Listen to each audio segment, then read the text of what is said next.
আজি ৰঙিয়া সমষ্টি অসম গণ পৰিষদৰ এখন বৰ্ধিত কাৰ্যনিৰ্বাহকৰ সভা আছিল। তাত ৰঙিয়া সমষ্টিৰ অসম গণ পৰিষদৰ মূল সমিতি, আঞ্চলিক সমিতিৰ সভাপতি সম্পাদক আৰু আমাৰ ভাতৃভগ্নী সংগঠনৰ সভাপতি সম্পাদকক লৈ পেলাই এই কাৰ্যনিৰ্বাহকৰ সভাখন আয়োজন কৰা হৈছে। বিশেষকৈ আগন্তুক পঞ্চায়ত নিৰ্বাচনৰ কাৰণে আমি প্ৰস্তুতি হ'বৰ কাৰণে এই সভাখন আয়োজন কৰা হৈছে।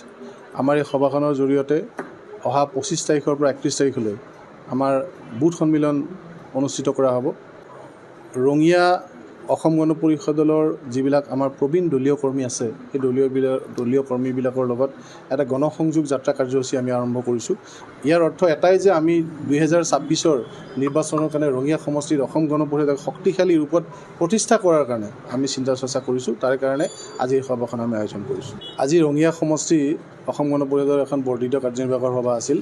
তাত ৰঙিয়া সমষ্টিৰ অসম গণ পৰিষদৰ মূল সমিতি, আঞ্চলিক সমিতিৰ সভাপতি সম্পাদক আৰু আমাৰ ভাতৃভগ্নী সংগঠনৰ সভাপতি সম্পাদকক লৈ পেলাই এই কাৰ্যনিৰ্বাহকৰ সভাখন আয়োজন কৰা হৈছে। বিশেষকৈ আগন্তুক পঞ্চায়ত নিৰ্বাচনৰ কাৰণে আমি প্ৰস্তুতি হ'বৰ কাৰণে এই সভাখন আয়োজন কৰা হৈছে।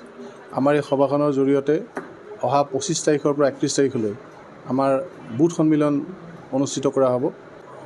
ৰঙিয়া অসম গণ পৰিষদৰ যিবিলাক আমাৰ প্ৰবীণ দলীয় কৰ্মী আছে, সেই দলীয় কৰ্মীবিলাকৰ লগত এটা গণসংযোগ যাত্ৰা কাৰ্যসূচী আমি আৰম্ভ কৰিছোঁ। ইয়াৰ অৰ্থ এটাই যে আমি 2026 নিৰ্বাচনৰ কাৰণে ৰঙিয়া সমষ্টিত অসম গণ পৰিষদক শক্তিশালী ৰূপত প্ৰতিষ্ঠা কৰাৰ কাৰণে আমি চিন্তা চৰ্চা কৰিছোঁ। তাৰ কাৰণে আজি এই সভাখন আমি আয়োজন কৰিছোঁ। আজি ৰঙিয়া সমষ্টি অসম গণ পৰিষদৰ এখন বৰ্ধিত কাৰ্যনিৰ্বাহকৰ সভা আছিল। তাত ৰঙিয়া সমষ্টিৰ অসম গণ পৰিষদৰ মূল সমিতি, আঞ্চলিক সমিতিৰ সভাপতি সম্পাদক আৰু আমাৰ ভাতৃভগ্নী সংগঠনৰ সভাপতি সম্পাদকক লৈ পেলাই এই কাৰ্যনিৰ্বাহকৰ সভাখন আয়োজন কৰা হৈছে। বিশেষকৈ আগন্তুক পঞ্চায়ত নিৰ্বাচনৰ কাৰণে আমি প্ৰস্তুতি হ'বৰ কাৰণে এই সভাখন আয়োজন কৰা হৈছে।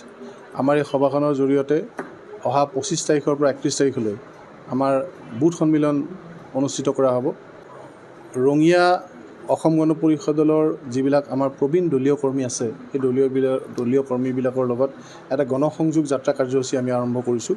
ইয়াৰ অৰ্থ এটাই যে আমি 2026 নিৰ্বাচনৰ কাৰণে ৰঙিয়া সমষ্টিত অসম গণ পৰিষদক শক্তিশালী ৰূপত প্ৰতিষ্ঠা কৰাৰ কাৰণে আমি চিন্তা চৰ্চা কৰিছোঁ। তাৰ কাৰণে আজি এই সভাখন আমি আয়োজন কৰিছোঁ। যিকোনো খবৰৰ বাবে যোগাযোগ কৰক 7099017330 আৰু 7099017110 নম্বৰত।